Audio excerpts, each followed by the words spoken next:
15 ପରେ ମିଳିବ ଚତୁର୍ଥ ପର୍ଯ୍ୟାୟ ସୁଭଦ୍ରା ଟଙ୍କା। ମାର୍ଚ୍ଚ 30 ରେ ଆବେଦନ କଲେ ଏକା ସାଙ୍ଗରେ ଦୁଇଟି ସୁଭଦ୍ରା କିସ୍ତି। हेलो व्यूअर्स नमस्कार, मु कैलाश स्वागत करुच्ची PK7894 यूट्यूब चैनल। प्रथम थर पे आम चैनल को विजिट करछंती लाइक शेयर सब्सक्राइब करिवे एवं पाखरे दिवा बेल आइकन देबे ऑल नोटिफिकेशन ऑन करिवे जा फल नुआ नुआ वीडियो आपण पाई परिवे।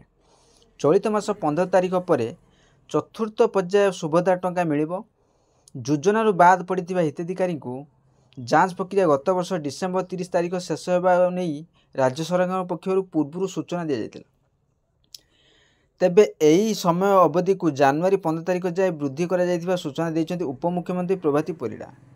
श्री प्रभाती परिड़ा कहते जे एबे अंगनवाड़ी दीदी घर को घर बुलूं, बैंक गुड़िक सह बैठक सरला, जो मानकर 5 एकर जमी अच्छी कि नहीं नहीं से द्वंद्व उपजी तार जांच कर तेणु चतुर्थ पर्याय किस्ती केबे दिया ता संपर्क में घोषणा कर राज्य सरकार प्रथम किस्ती सुभद्रा टंका मिलवार शेष तारीख मार्च 7 तारिख धार्य करते किंतु एथिरे परिवर्तन करा जाउछि। एबे मार्च 30 रे आवेदन कले एकाथरके दुईटी किस्ती मिलिबो। गाँव में शेष योग्य हिताधिकारी आवेदन न कला जाए पंजीकरण चलिबो बुली से कहते जे गत वर्ष सेप्टेम्बर 17 रे सुभद्रा योजना आरंभ होइतिला।